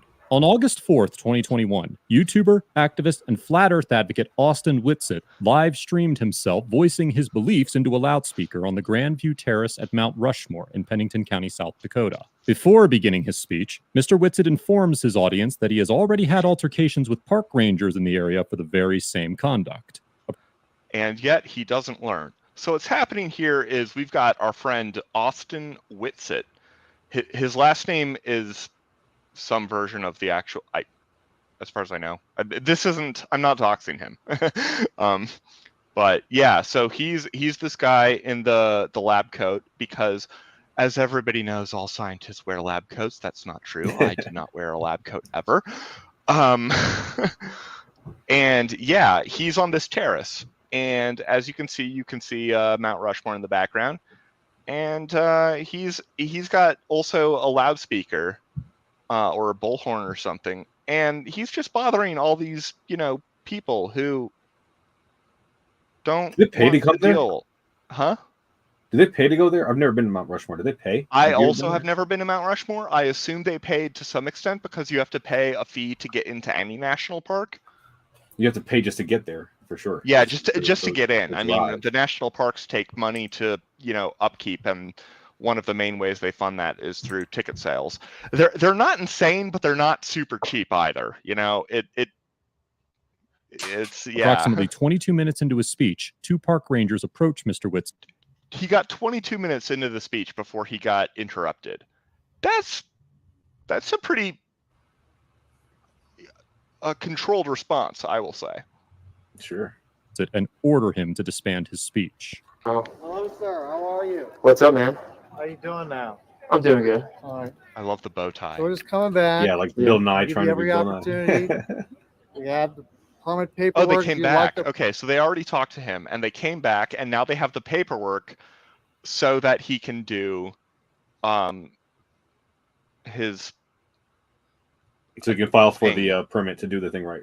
And I just want to say, Apply for a permit. bravo to them for that. I mean, you don't Right? usually get that kind of service from public servants. Like that's some right. damn service right there. Like, They are going above and beyond what they are required to do here, and like Hell in a yeah. way that I think should not be surprising, but should be appreciated. You know, but oh yeah. We have your regulations showing you that this is not an approved area. Would you like to move? No. Okay. All right. Well, so what's the Yeah. decibel? So everybody clapped, and also you'll notice he has a little mic right there. So he doesn't have a bullhorn, but he is way louder than he needs. well, no, to I'm be. citing you for engaging in an activity. Well, let me see the Yeah. law. You need to let Do you know how the law works? So what I'm asking, I'm going to need your ID. I don't have to give you my ID. Are you detaining me? Yeah. Yes, you are. Okay. For what? What suspicion of what crime? If you fail to identify I'm just gonna bump up the speed to 1.25. Yeah, yeah. yourself, By you're all going to be means. detained. So you to detain me, you have to actually ID me No, to no, no. detain me. I just have to cite you. What? No. So I'm Did they say citing they- you with 36 CFR 1. Did they say they were going to detain him? I didn't hear He that. has, yeah, as far as I know, he's not actually detained. What they're saying is you can't do this thing here. Yeah. If he were detained, that means that he would not be allowed to just leave. As far as I can tell, and I would be surprised to learn otherwise, right now he's allowed to just leave. If he decides to just pack up and go, they're going to be like, problem solved. Right? Yeah, I'm pretty sure. That's what I'm So gathering. he's detained in the sense that he can't just ignore them and keep on going on his way because they're telling him to stop doing a specific thing, but they're not saying you're not free to leave. Right. Those are different concepts. 6 Which says what? For failing to engage or failing to get a permit. And here is where we start to get into the thing that is going to be the most infuriating about this entire interaction. He is going to ask repeatedly for the law, for them to show him the law that says that he can't do what he's doing. And they will do it repeatedly. And he will simply keep asking. Permit for an activity. So can I see requiring a this? Can I permit. see the ordinance? Yes. The Rangers inform Mr. Whitsitt that he is violating Section 1.6 of Title 36 of the Code of Federal Regulations by demonstrating without a permit, and attempt to provide him with a copy of the permit application. This section of the code states that the official in charge of a national park, quote, may issue a permit to authorize an otherwise prohibited or restricted activity or impose a public use limit, and prohibits, quote, engaging in an activity subject to a permit requirement imposed pursuant to this section without obtaining a permit. Additionally, This, by the way, is why I love this channel, because it goes and it does exactly what it just did. It shows you the law, it highlights and explains the relevant bits of it. But if I were playing this on a higher resolution, you'd be able to read the intermediate bits, you know? Like it's Right. all there. It lays it all out for you in a completely intellectually honest manner. in an Yeah, anybody activity who wants to subject can to a find it. permit requirement. What was that? I was saying that anybody who wants to can find it just by Yeah, seeing this. exactly. Exactly. Imposed pursuant to this section without obtaining And- a permit. And to be clear, as much as some people might like it to be the case, including probably myself, depending on exactly the situation, the police do not have to be able to show you this information during, for example, a traffic stop. Ignorance of the law is no excuse. Ignorance of the law is no excuse, and the police are not required to engage in a legal defense with you. I'm not a fan of cops as a whole, sort of. More often than not, I am not a fan of cops, but I'm such a fan of sovereign citizens getting pwned by them. Yeah, totally. maybe that's hypocritical, but you know, such is life. Additionally, Section 2.51 of Title 36 of the Code of Federal Regulations governs when the national parks allow individuals to participate in quote-unquote demonstrations, such as quote picketing, speech-making, marching, holding vigils or religious services, and all other like forms of conduct that involve the communication or expression of views or grievances which is reasonably likely to attract a crowd or onlookers. The regulation allows groups of fewer than 26 individuals to demonstrate in certain... Not even 5 minutes before we're supposed to kick it over to the next show. Huh? Can we like fast forward to like the good part before Yeah. we gotta wrap it We up. haven't cited the ordinance yet. Yeah, I didn't. We got so by 5 we gotta wrap it up. Yeah, we're supposed to. Yeah. No are you problem. at? What does it say? Specifically, read it. I'm not required. Yeah, to you do are. that. Yeah, you are. Negative. So Did you read the You're not ordinance? required to read that. engaging in an activity requiring a permit. Okay, so specifically, which part of what we're doing requires the permit?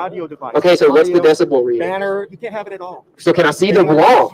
So they When just they do something explained, illegal, I gave and it to you. you have all to the cite different the things law he and was- read what it says as when it's prohibited. and now he's Engaging asking in an exactly activity the same thing requiring a again. permit. So what part of it requires the permit?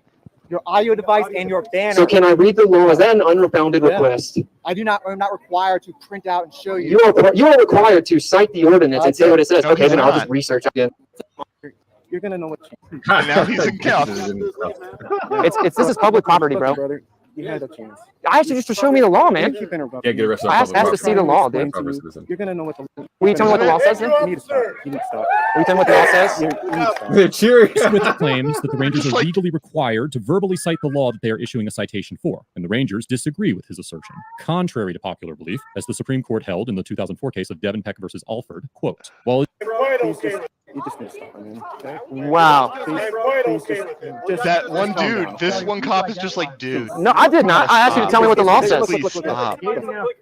You engaging in a crime, engaging in activity, applying a permit. I don't want to arrest you, bro, but you're making me, man. Tyrants, dude. after the Rangers arrested Mr. Whitsitt, speaking directly to the camera, there were no further incidents with the Rangers during this time. Overall, the National Park Rangers get an A for actively working to de-escalate the situation, maintaining a calm and collected demeanor, and for remaining within the bounds of their authority throughout the interaction. The Park Rangers were well within their authority to confront Mr. Whitsitt and order him to vacate the premises. And although they appeared to misunderstand South Dakota's lack of identification statutes, the Rangers had more than enough evidence to arrest Mr. Whitsitt nonetheless. The Rangers did their best to inform Mr. Whitsitt of which statute he would have refused to provide the information necessary for citation. The Rangers handled this stop with professionalism and did their best to calm Mr. Whitsitt down. I commend the Rangers for their patience and civility, and although their efforts to show Mr. Whitsitt the law were fruitless, I respect their dedication nonetheless. Right? Mr. Whitsitt gets an F for unnecessarily escalating the encounter into an arrest, maintaining a hostile and condescending demeanor throughout There's the the guy interaction, we all and know for and displaying love. a fundamental Is that misunderstanding weird, of free bro? speech. Much of this interaction's escalation can likely be not attributed to gonna Mr. lie, Whitsitt's like, failure to do his it due doesn't diligence take a in lot regards of to work public to make forums that and the First beer into Amendment, a pretty and his awesome willingness to beard. double down on his own ignorance. But Mr. it Whitsitt takes a had little bit all of the work. necessary evidence at his disposal to prove that he was, in fact, in violation of federal regulations, but he chose to ignore it. And many members of law enforcement have been criticized for the same conduct on this very. Anyway, that is the too long Nice. didn't read of Whitsitt Gets It getting arrested. I highly recommend people watch the whole video. Absolutely. It's absolutely wonderful. Nice. Hey, Bub, you want to say anything before we wrap it up out of here? Actually, let me check where the thing's at. Yeah, I haven't seen it in a while. If it's still at 666 or if it's moved on from that magical number. Refresh. Which, doesn't look like it has, but that's okay because No. there's going to be Well, some more money coming in with Diesel's stream, I'm sure. we got Diesel next, and then we have you again, right? Yep, I'm going back on at 10 Eastern time, so 2 hours from now. Okay, awesome. Y'all, Bub is linked in the description below, as well as the next show on the marathon. So please go ahead and click that link now if you want, and hit on over there, and we'll see you guys there soon. I'll pop in the chat for a little bit as well too. The GoFundMe is in the description. Please give as soon as you can. Really appreciate it. Thank you all so much. Thank you, Bub, for popping in with us. Thank you, Dr. Tapioca Weasel, for all your insights. It's just great to have you every time. Love it when you hop on, really. So thank you both so much. Thank you, everybody in the audience. Remember, it's the bridges we build, not the bridges we burn, that give us the edge. Y'all have a great night, and we'll see you soon.